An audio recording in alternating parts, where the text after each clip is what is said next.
Kia ora everyone, welcome along to the Aotearoa track and field news for the first time in 2022. I hope you've all had a wonderful holiday and Christmas period with whānau and family and friends and getting out to the beach and all that good stuff.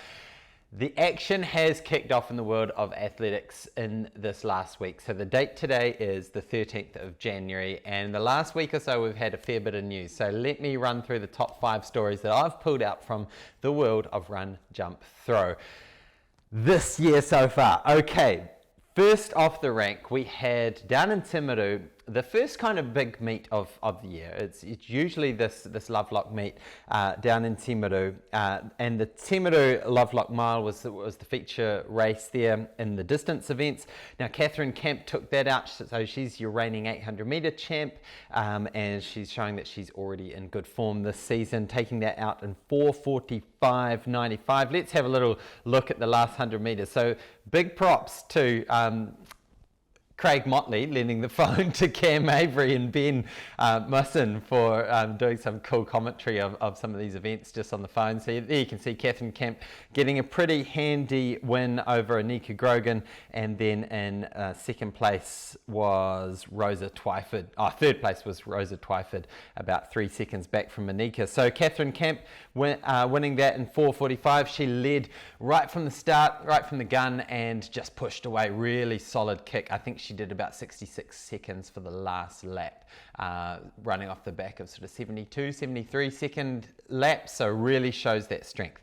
Okay, the boys race was like this. It was very neck and neck with on the bell, 400 metres to go. We had 6 boys all lining up, and who was going to take it out? Well, it was the 2020 champion in this event, Chanel Muir, coming through, pulling away from Benjamin Wall, who also had a good finish, and Daniel Roswell finishing in third. So Chanel Muir picking up a good PB of 4:10 in the mile, and Benjamin Wall about a second back in 4:11, and then another second back to Dan Roswell. So well done, boys. Good to see those South Island guys running very strong, and I'm sure we'll see more from those boys. There's Cam Avery, who along with Ben did some really cool commentary. So if you want to watch those races, be sure to jump onto the New Zealand Distance Running NZ group on Facebook, and they are all there. They went live on that group. All right, on to number 3. Let's have a look at Chanel Muir's Instagram. Challenge to Chanel Muir.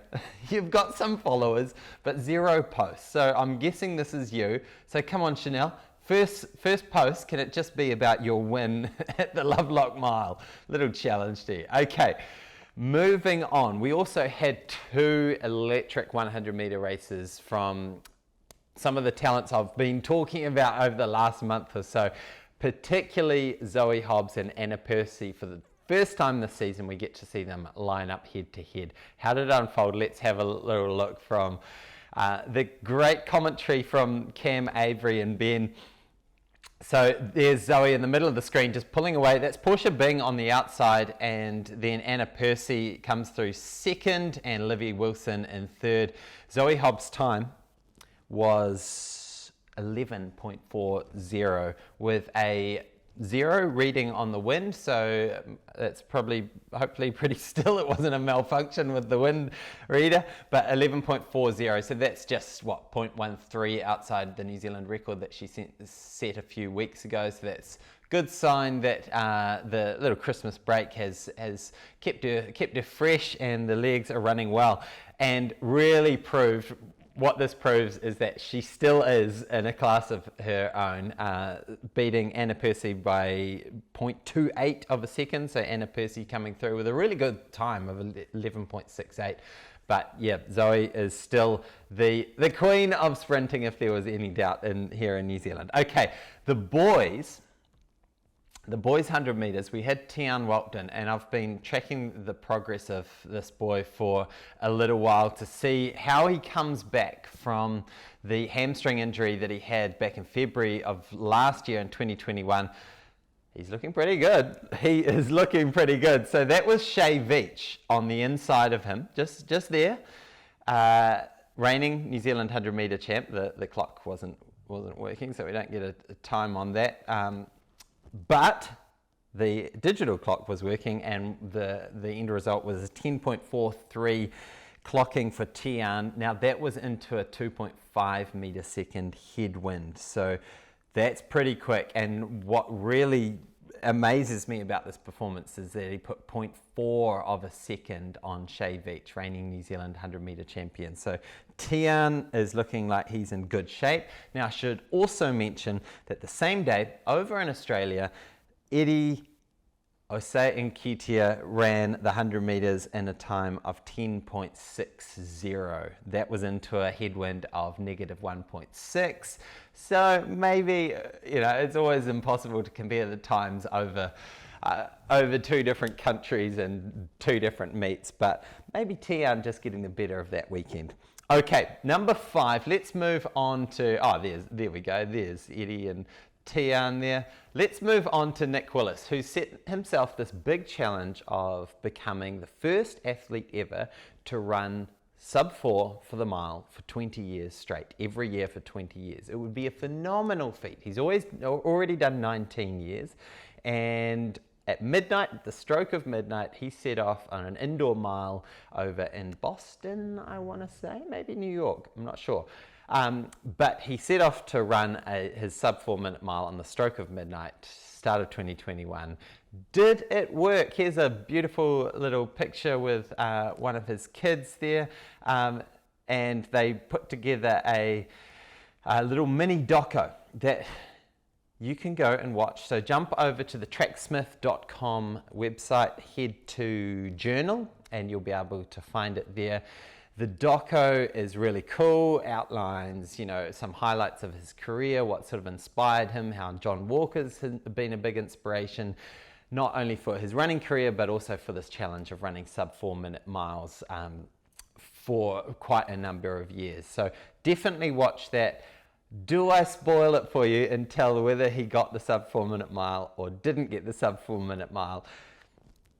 Okay, I'll tell you. He missed it by 0.22 of a second. 4 minutes, 0 seconds, 0.22. So close.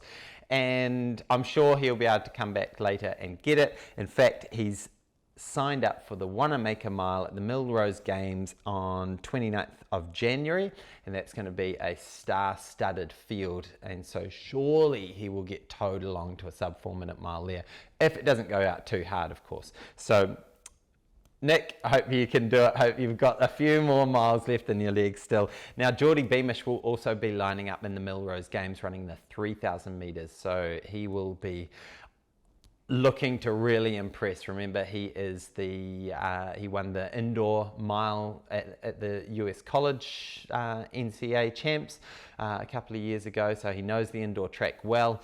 It'll be interesting to see how he goes over the 3K. Maybe a New Zealand 3,000 metre record? Possibly. Let's see. Okay.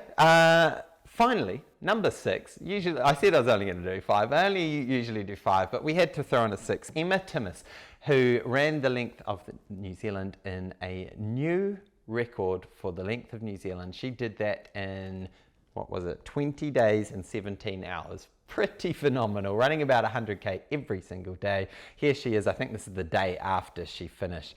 You can see there she's wearing her jandals and looking pretty fresh. But well done, Emma. That breaks the old record by 14 days. Oh my gosh, which is phenomenal. I think the men's record is about 18 days, so she came pretty close to that as well. But well done, Emma. I hope you are managing to get all those blisters and black toenails sorted. Thanks for tuning in, everyone. We will be back shortly with more athletics action. Keep up the epic action, all you Kiwis. You guys are crushing it. Can't wait to see what happens over the next couple of weeks. Ciao!